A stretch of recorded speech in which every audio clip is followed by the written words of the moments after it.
السلام علیکم 10th class. ہمارا چیپٹر کمپلیٹ ہو گیا تھا. ہم نے اس کی ایکسرسائز شروع کی ہوئی تھی. ٹھیک ہے, تو آج ہم نے نصاب یعنی کہ کریکولم چیپٹر کا سیکنڈ کویسچن کرنا ہے. فرسٹ کویسچن میں نے آپ کو کروا دیا تھا. آج اس کے سیکنڈ کویسچن دیکھتے ہیں کہ کیا ہے. نصاب تعلیم پر ان میں کیا کیا سرگرمیاں اور تجربات شامل کیے جاتے ہیں. سوال نمبر 2.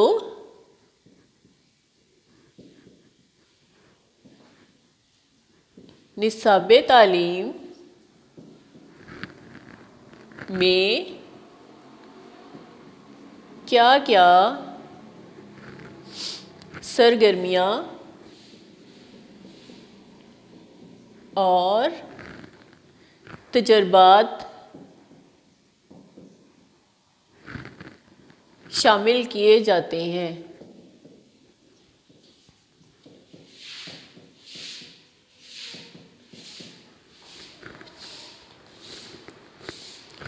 اب دیکھتے ہیں کہ نصاب تعلیم میں کون کون سی ایسی ایکٹیویٹیز ہیں جو شامل کی جاتی ہیں اور کون کون سے ایسے ایکسپیریمنٹ ہیں جو کہ شامل کیے جاتے ہیں. تو سب سے پہلے دیکھتے ہیں کہ نصاب میں وہ تمام سرگرمیاں اور تجربات شامل کیے جاتے ہیں جن کے ذریعے مطلوبہ مقاصد حاصل کیے جاتے ہیں تاکہ طلباء اور طالبات کی تربیت ہو سکے. یعنی کہ ایسی ایکٹیویٹیز اس میں شامل کی جاتی ہیں, ایسے پریکٹیکلز اس میں شامل کیے جاتے ہیں کہ جن کے ذریعے سے جو مطلوبہ مقاصد حاصل کیے جائیں, یعنی کہ اچھے ان کے بدلے میں ایسے تجربات اور سرگرمیاں ایڈ کی جائیں کہ جس کی وجہ سے طالب علم جو ہے ان کے تعلیم حاصل کرنے کا مقصد جو ہے وہ حاصل ہو سکے تاکہ طلباء اور طالبات کی تربیت ہو سکے, یعنی کہ وہ ایک پریکٹیکل لائف میں آ سکے. یہ سرگرمیاں اور تجربات اسکول کے اندر یا باہر بھی ہو سکتے ہیں. اب ایکٹیویٹیز کچھ ایسی ہوتی ہیں جو کہ اسکول کے اندر ہوتی ہیں, کچھ کمرہ جماعت میں ہوتی ہیں, کچھ جو ہے اسکول سے باہر کی جاتی ہیں.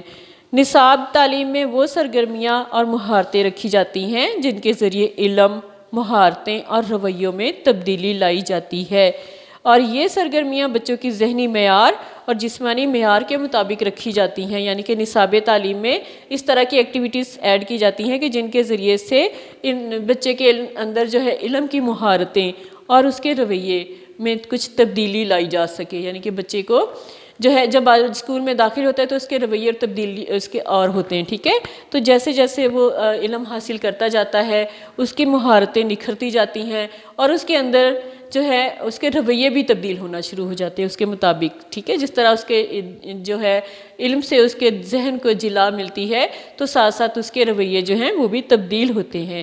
تو یہ سرگرمیاں بچوں کے ذہنی معیار اور جسمانی معیار کے مطابق رکھی جاتی ہیں. یعنی کہ ان کو دیکھا جاتا ہے کہ بچے کے جو ہے ذہن کے مطابق ہو اور ان کے لیے یعنی کہ مشکل نہ ہو, وہ آسانی سے اڈاپٹ کر سکے, اور جسمانی معیار کے مطابق رکھی جائے یعنی کہ ان کی صحت اس بات کی اجازت دیتی ہو کہ وہ اس ایکٹیویٹی میں حصہ لے سکے. نصاب میں ایسی سرگرمیاں ہونی چاہیے جو طلباء کی ضروریات کی تکمیل کریں. یعنی کہ نصاب جو ہے اگر اس میں ہم سرگرمیاں ایڈ کرنا چاہیں تو اس طرح کی سرگرمیاں ہوں کہ جس سے طلباء کی ضروریات کی تکمیل ہو. یعنی کہ اس کے بعد ایسی سرگرمی کے بعد طلباء کی اپنی ضروریات جو ہے وہ پوری ہو سکیں, آئندہ نسل کی بقا اور استحکام کی ضامن ہوں جن سے طلباء میں بہتر سماجی روابط قائم ہوں, جو فارغ اوقات کے بہتر مصرف کے لیے مواقع فراہم کریں. یعنی کہ سرگرمیاں اس طرح کی ہوں کہ جو فارغ وقت میں اس کو اچھے طریقے سے خرچ کر سکے, اپنے وقت کو طالب علم جو ہیں فارغ وقت کو بہت اچھے طریقے سے جو ہیں اس میں ایسے مواقع فراہم کیے جا سکے کہ فارغ وقت جو ہے اس کو وہ بہتر طریقے سے گزار سکیں, اور طالب علم آئندہ زندگی میں روزگار کی فراہمی میں جو ان کی جو سرگرمیاں اپنائیں ان کے لیے جو ہے ان کی روزگار کی فراہمی میں ان کی مدد ہو. یعنی کہ تعلیم حاصل کرنے کے بعد جب وہ معاشرتی زندگی میں آئیں, روزگار کمانے کا سلسلہ ان کا شروع ہو, تو یہ سرگرمیاں ان کے لیے جو ہے معاون ہوں یعنی کہ ان کے مددگار ثابت ہوں. کمرہ جماعت میں پڑھائے جانے والے اسباق, گھر کا کام اور امتحان, یعنی کہ 3 باتیں ہوتی ہیں نا, جماعت کا کام, پھر ہوم ورک, پھر اس کے بعد ٹیسٹ ہوتے ہیں. تو ان سب یہ نصاب تعلیم کی سرگرمیاں ہیں. نصاب کی جو سرگرمیاں ہیں یہ کون کون سی ہیں کہ کمرے جماعت کے اندر، کلاس روم کے اندر جو سبق پڑھایا جا رہا ہے، لیکچر دیا جا رہا ہے، پھر اس کے بعد ہوم ورک دیا جا رہا ہے، پھر اس کے بعد جو ہے بچے کا امتحان لیا جا رہا ہے، تو یہ ساری جو سرگرمیاں ہیں یہ نصابی تعلیم کی سرگرمیاں ہیں، ٹھیک ہے۔ نصاب یعنی کہ تعلیم کا جو نصاب ہے یہ اس کی سرگرمیاں ہیں۔ جبکہ مدرسے کے بعد سرگرمی میں مختلف قسم کے کھیل آ جاتے ہیں، یعنی کہ اب اس کے علاوہ جو کمرہ جماعت سے باہر جو سرگرمیاں آئیں گی، جو ایکٹیویٹیز کمرہ جماعت سے، کلاس روم سے باہر ہوں گی، وہ کون کون سی ہوں گی؟ کھیل ہوں گے، سیر و تفریح ہوگی، اسکاؤٹ وغیرہ ہوگا، کمپٹیشنز وغیرہ آ جائیں گے، چاہے وہ اسپیچ کمپٹیشن ہو یا پھر نعت کا کمپٹیشن ہو یا کوئی بھی اس طرح کی ایکٹیویٹی ہو، تو وہ ساری جو ہیں اس میں اس میں نصابی سرگرمیوں میں آ جائیں گی۔ تو ان کو ہم نصابی سرگرمیاں کہا جاتا ہے، یعنی کہ ایسی سرگرمیوں کو ہم نصابی سرگرمیاں کہا جاتا ہے، کیونکہ یہ سرگرمیاں جو ہیں یہ بھی تعلیم کے سلسلے میں مدد دیتی ہیں۔ اب اس کے بعد نیکسٹ کویسچن ہے بیٹا، نصاب کے اجزائے ترکیبی کیا ہیں اور ان اجزائے ترکیبی کو وضاحت سے بیان کریں۔ اب دیکھتے ہیں، ہم نے جیسا کہ ریڈنگ ہم نے کی تھی اور پڑھا تھا کہ نصاب کی اجزائے ترکیبی کیا ہیں، 4 تھے نا اجزائے ترکیبی، کہ مقاصد نصاب اور تدریسی مواد، تدریسی حکمت عملی اور جائزہ، یہ 4 ہم نے اجزائے ترکیبی پڑھے تھے نصاب کے۔ آج اس کے نمبر 1 ہے، اب انہوں نے پوچھا ہے سوال میں کہ اس کے اجزائے ترکیبی کیا ہیں اور ان اجزاء کو وضاحت سے بیان کریں، یعنی کہ 4 کو وضاحت کے ساتھ بیان کریں۔ تو نمبر 1 پہ ہے مقاصد نصاب، یعنی کہ آبجیکٹیوز آف کریکولم۔ نصاب سازی کا تمام تر دار و مدار مقاصد تعلیم پر ہے اور مقاصد تعلیم کا تعین معاشرہ کرتا ہے۔ مقاصد تعلیم کیا ہے؟ کہ نصاب سازی کا تمام تر دار و مدار مقاصد تعلیم پر ہوتا ہے، یعنی کہ نصاب جو بنایا جاتا ہے اس کو کسی مقصد کے تحت تیار کیا جاتا ہے، اس کے جو ہے نصاب کا کوئی نہ کوئی مقصد ہوتا ہے، تو اس کے تحت اس کو تیار کیا جاتا ہے۔ اور مقاصد تعلیم کا تعین معاشرہ کرتا ہے، یعنی کہ مقاصد تعلیم جو ہے اس کا تعین کون کرتا ہے؟ معاشرہ کرتا ہے۔ جس قسم کا معاشرہ اور اس کی اقدار ہوں گی اسی قسم کے مقاصد تعلیم ہوں گے، یعنی کہ معاشرہ جیسا ہوگا، ٹھیک ہے، چاہے وہ اگر وہ اسلامی معاشرہ ہے تو اس کے معاشرے کے مطابق اس کی اقدار بھی ہوں گی اور اسی کے قسم کے اس کے مقاصد تعلیم ہوں گے۔ اگر کسی اور مذہب سے تعلق رکھنے والا معاشرہ ہے تو اس کے مقاصد الگ ہوں گے اور ان کی اقدار الگ ہوں گی۔ اسی طرح سے اگر دیکھا جائے تو جیسے صنعتی معاشرہ آ جاتا ہے، ٹھیک ہے، کارخانے، فیکٹریز وغیرہ میں، تو ان کا اس معاشرے کی جو تعلیم ہے وہ ان کے مطابق ہوگی۔ اگر دیکھا جائے کہ کوئی زراعت کے شعبے ہیں، زراعت کے شعبے میں جنہوں نے تعلیم حاصل کرنی ہے ان کے لیے ویسی ہی تعلیم ہوگی، یعنی کہ ایسا تو کبھی نہیں ہو سکا کہ صنعتی معاشرے میں جو ہے وہ زراعت کی تعلیم دے دی جائے یا پھر زراعت کے معاشرے میں صنعت کی تعلیم دے دی جائے، تو یہ تو ایک دوسرے کے لیے بیکار ہوں گے۔ تو اس لیے جس طرح کا معاشرہ ہوگا اس کی اقدار ہوں گی، اسی قسم کے مقاصد تعلیم ہوں گے اور انہی کے پیش نظر نصاب تیار کیا جائے گا۔ مثلاً جو ہے صنعتی معاشرے اور زرعی معاشرے کے مقاصد تعلیم میں واضح فرق ہوتا ہے، اسی لیے کسی صنعتی معاشرے کی ضروریات کے تحت تیار شدہ نصاب زرعی معاشرے کے لیے سود مند ثابت نہیں ہو سکتا اور اسی طرح زرعی معاشرے کا نصاب صنعتی معاشرے کے لیے سود مند ثابت نہیں ہو سکتا۔ بعض اوقات علاقائی حالات بھی تعلیمی مقاصد کو متاثر کرتے ہیں، اس لیے ضروری ہے کہ نصاب سازی کرتے وقت اس امر کو بھی پیش نظر رکھا جائے۔ اب ایک تو یہ دیکھا گیا کہ معاشرہ کون سا ہے، صنعتی ہے یا زرعی ہے، اس کے بعد یہ بھی دیکھا جاتا ہے کہ علاقائی حالات کیسے ہیں، ان کے مطابق بھی تعلیمی مقاصد جو ہے وہ اس کو اگر وہ متاثر ہو رہے ہیں تو اس لیے ضروری ہے کہ نصاب سازی کرتے وقت جو ہے علاقائی حالات کو بھی مد نظر رکھا جائے۔ اور نصاب کی حیثیت ایک شاہراہ کی ہے جس پر طالب علم کو چلنا ہوتا ہے، یعنی کہ نصاب جیسا تیار ہوگا طالب علم نے اس کے مطابق تعلیم حاصل کرنی ہے، تو اس لیے اس کی حیثیت جو ہے کیسی ہے؟ ایک شاہراہ کی طرح ہے کہ جس کے اوپر طالب علم کو چلنا ہوتا ہے اور مقاصد تعلیم کو نشانات منزل کی حیثیت حاصل ہوتی ہے۔ اس لیے نصاب اور مقاصد تعلیم کو بڑی سوچ بچار کے بعد متعین کیا جاتا ہے، یعنی کہ نصاب سازی کرنے کے لیے بہت زیادہ سوچ بچار کے مراحل سے گزرنا پڑتا ہے، پھر نصاب تیار کیا جاتا ہے اور مقاصد کو پیش نظر رکھ کر دیگر عناصر اور تجربہ گاہوں کے سامان کا انتظام بھی کیا جاتا ہے۔ اب نصاب کے مقاصد کو جب مد نظر رکھا جاتا ہے تو پھر اس کو دیکھا جاتا ہے کہ اس کے علاوہ جو دیگر عناصر کیا ہیں اور تجربہ گاہوں کے لیے کون کون سے سامان چاہیے۔ اب ان سارے سامان کی فراہمی بھی ضروری ہوتی ہے، تو ان کا انتظام بھی کیا جاتا ہے۔ اور اس طرح سے تعلیمی اداروں میں جو مہارتیں، علم، رویے اور اقدار طلبہ کو فراہم کی جاتی ہیں وہ سب نصابی مواد میں شامل ہوتی ہیں، اور عام طور پر تعلیمی اداروں میں نصاب کو مضامین کی بنیاد پر مرتب کیا جاتا ہے، یعنی کہ اگر دیکھا جائے تو جتنے بھی تعلیمی ادارے ہیں ان میں نصاب کو مضامین کی بنیاد پر مرتب کیا جاتا ہے، یعنی کہ جتنے بھی مضامین ہوں گے، جتنے سبجیکٹ ہوں گے ان کے مطابق تیار کیا جاتا ہے نصاب۔ نصاب سازی میں مواد کا انتخاب کا طریقہ انتہائی مشکل ہے۔ اب نصاب سازی یعنی کہ تعلیم کو کس طرح سے طلبہ تک پہنچانا ہے، ٹھیک ہے، وہ ساری منصوبہ بندی جو پلاننگ کی جاتی ہے، تو اس کا طریقہ کیا ہے، اس میں جو مٹیریل جو اس کا انتخاب کیا جاتا ہے، چوز کیا جاتا ہے جو مٹیریل، اس کا طریقہ انتہائی مشکل ہے۔ ماہر نصاب کے لیے ضروری ہے کہ اس کے پاس وسیع معلومات ہوں۔ اب جو ماہر ہیں، جو ایکسپرٹ ہیں نصاب بنانے والے، ان کے لیے کیا ضروری ہے کہ ان کے پاس بہت زیادہ انفارمیشنز ہوں، بہت زیادہ ان کے پاس معلومات ہوں، وہ طلبہ کی ضروریات اور دلچسپیوں کا علم رکھتا ہو، یعنی کہ اس کو پتہ ہو کہ طلبہ کو کن کن باتوں میں دلچسپی ہے اور کن کن طلبہ کی کون کون سی ضروریات ہیں، اور ان معاشرتی تقاضوں، اقدار اور روایات سے بھی واقف ہو جو طلبہ کی انفرادی اور اجتماعی نشو و نما پر اثر انداز ہوتی ہے۔ یعنی کہ مقاصد کے تعین کے بعد نفس مضمون کا انتخاب کیا جاتا ہے۔ اب مقاصد جو ہیں نصاب کے مقاصد، ٹھیک ہے، وہ ایک چوز کر لیے گئے، پھر اس کے بعد کیا ہوتا ہے کہ نفس مضمون کا انتخاب کیا جاتا ہے، اور یہ انتخاب مقاصد اور بچوں کے ذہنی معیار کے مطابق ہونا چاہیے۔ اب اس کے بعد جو ہے مضمون جو سبجیکٹ چوز کیے جاتے ہیں، ٹھیک ہے، تو ان کا انتخاب کیا جاتا ہے، اور یہ بھی دیکھا جاتا ہے کہ ان کا انتخاب جو ہے بچوں کے مقاصد اور ذہنی معیار کے مطابق ہے یا نہیں ہے۔ آج کے ترقی یافتہ دور میں علم تیزی سے بڑھ رہا ہے، یعنی کہ آج کا دور کمپٹیشن کا دور ہے، لوگ تیزی سے علم حاصل کر رہے ہیں، ایک دوسرے سے بہت آگے جانے میں، سبقت لینے میں لگے ہوئے ہیں، اور معلومات میں شدت سے اضافہ ہو رہا ہے۔ جس قدر علم تیزی سے بڑھ رہا ہے اسی قدر معلومات میں بھی اضافہ ہو رہا ہے۔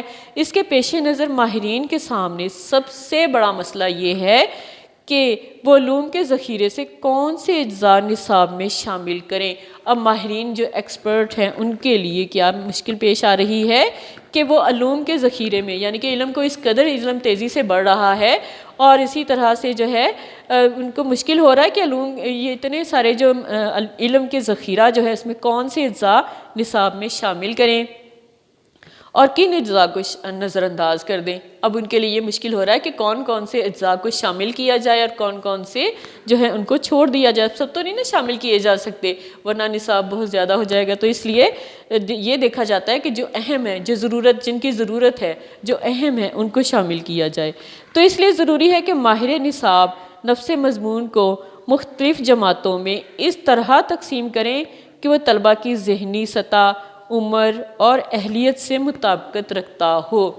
اب اس کے لیے ماہرین کے لیے کیا کرنا چاہیے کہ ماہرین نصاب جو ہیں وہ مضمون کو مختلف جماعتوں میں، جتنے بھی سبجیکٹ ہیں ان کو مختلف جماعتوں میں اس طرح سے وہ ڈیوائیڈ کر دیں کہ طلبہ کی ذہنی سطح، یعنی کہ طلبہ کی جو ہے لیول ان کا ہے، مینٹلی لیول جو ہے وہاں تک، اور ان کی عمر اور ان کی اہلیت، یعنی کہ وہ اس قابل ہیں، اس کے مطابق علم حاصل کر سکتے ہیں، کہیں ان کے لیے کوئی مشکلات تو نہیں پیش آئیں گی۔ ان ساری باتوں کو مد نظر رکھتے ہوئے یہ تقسیم کیا جاتا ہے، اور اس کے ساتھ یہ بھی ضروری ہے کہ نصاب میں شامل تعلیمی مواد میں تسلسل بھی قائم رہے۔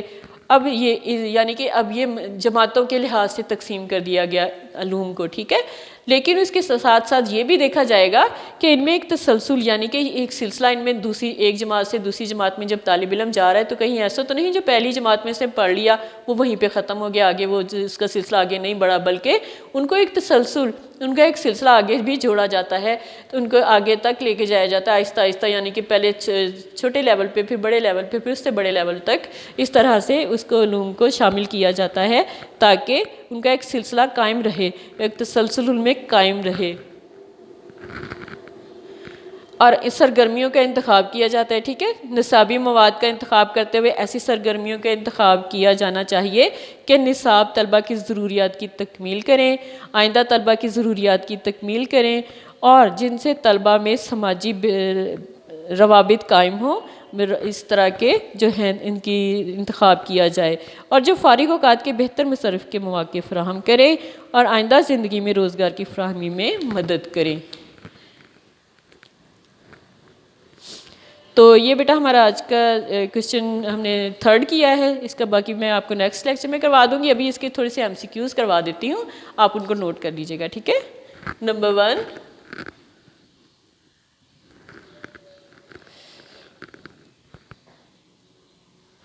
جس قسم کا معاشرہ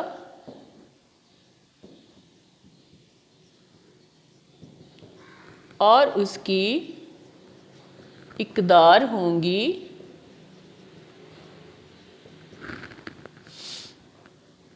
اسی قسم کے ہوں گے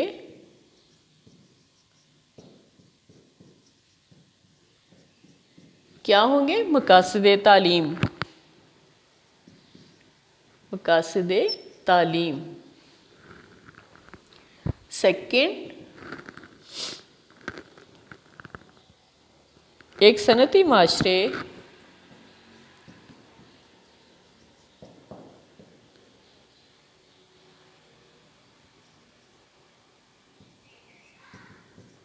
اور زرعی معاشرے کے مقاصد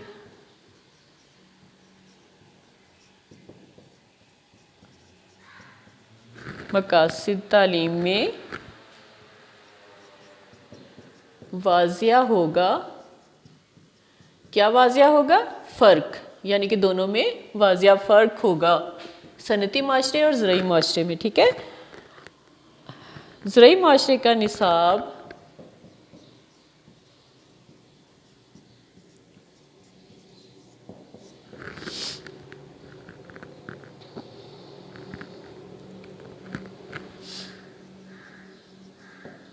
صنعتی معاشرے کے لیے ہوگا،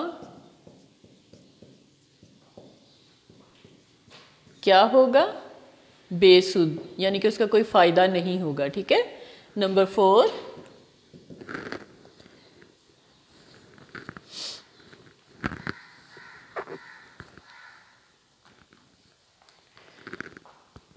تعلیمی اداروں میں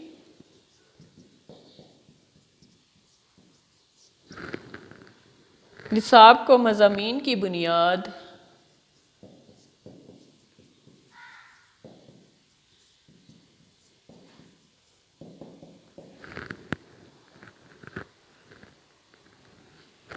پر کیا جاتا ہے، کیا کیا جاتا ہے؟ مرتب۔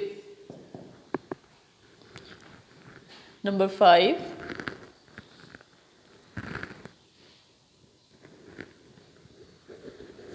آج کے ترقی یافتہ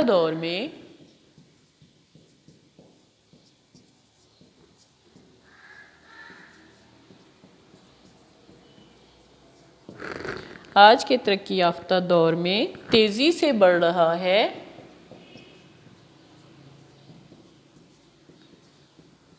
کیا بڑھ رہا ہے؟ علم، یعنی کہ آج کے ترقی یافتہ دور میں علم تیزی سے بڑھ رہا ہے۔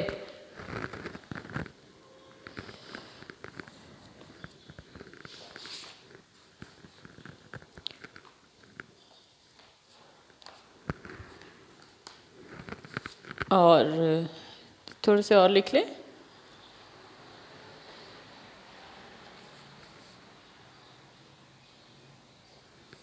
نصاب میں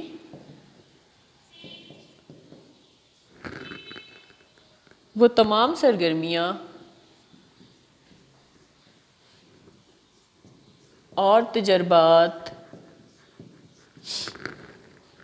کیے جاتے ہیں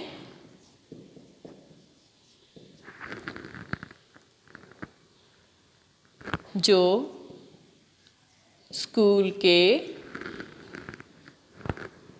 اندر یا ہو سکتے ہوں، کہاں پہ؟ یا اسکول کے اندر یا باہر ہو سکتے ہوں، ٹھیک ہے؟ یہ بیٹا ایم سی کیوز ہیں، ان کو آپ نوٹ کر لیں۔